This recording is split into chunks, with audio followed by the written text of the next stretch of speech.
NBA free agency is right around the corner, and while signing new players is a huge part of free agency, re-signing your own guys is also a big part of the offseason.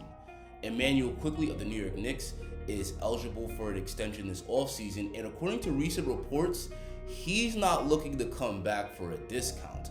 According to a league executive, Immanuel Quickley wants 9 figures on his next deal in over 4 years. That would amount to $100 million over a 4-year contract and $25 million annually. Now, Immanuel Quickley is coming off a very good year, but I'd be uncomfortable handing him that much money considering how bad he was in the playoffs.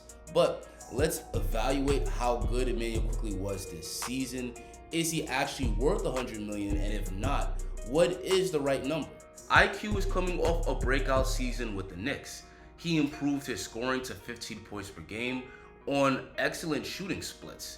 His offensive game improved by leaps and bounds. His first and second year in the league, IQ scoring mostly came from just floaters and three-pointers. But this season, we saw Immanuel Quickley effortlessly getting by his man and not only just scoring from floater range, but getting all the way to the rim and finishing.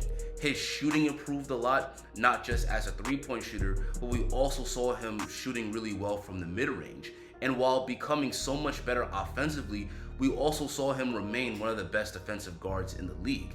IQ was a great bench player this year, but he also showed great potential as a starter.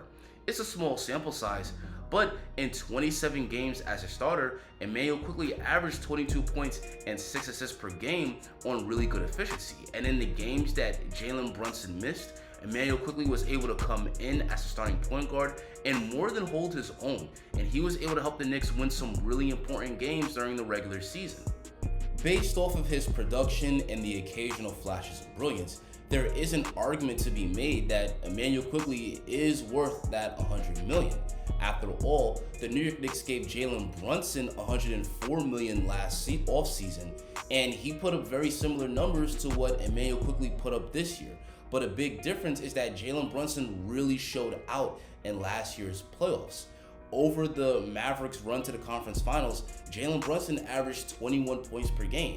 And not only was he a great number 2 next to Luka, but when Luka missed 3 games in the Utah Jazz series, Jalen Brunson was able to lead the Mavericks to a 2-1 lead in Luka's absence. So that terrific play in the playoffs helped to validate Jalen Brunson's $104 million contract.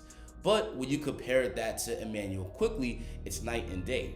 IQ was trash in this year's playoffs, and I'm not trying to shit on him. I like Immanuel Quickley, but that's just the reality.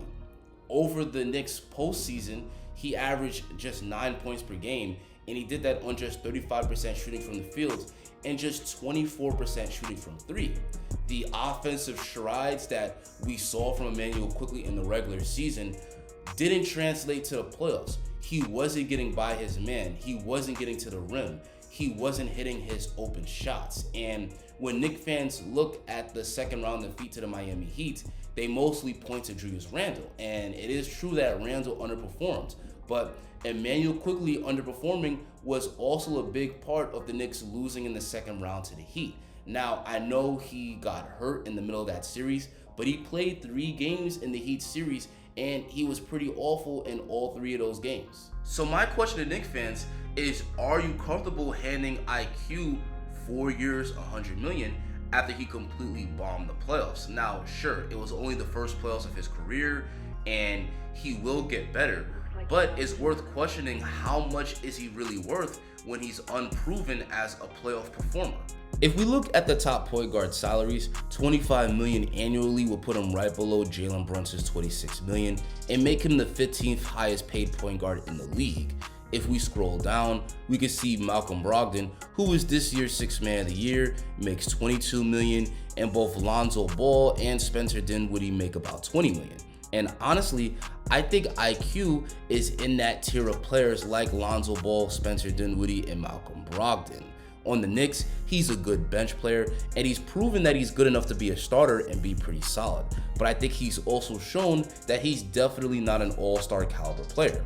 Immanuel Quickley, in my opinion, is a good starting level point guard, and the going rate for players of that caliber appears to be about $20 million a season, which over 4 years would be $80 million. So in my opinion, I think $100 million for Immanuel Quickley would be an overpay. If I was the Knicks GM, I would probably offer him 4 years, $80 million, maybe a bit more, but I would be very hesitant about 9 figures. But I'm not the one who's in charge. Who knows what number the Knicks actually value Immanuel Quickley at? This is just one man's opinion. But I want to hear you guys' opinions in the comments. How much is Immanuel Quickley actually worth on his next contract? Let me know in the comments. Guys, if you enjoyed this video and you want to see more dope content just like it, please drop a like on the video and hit that subscribe button. One addition I would love to see the Knicks make in free agency is OG Anunoby. Click this video right here to find out why.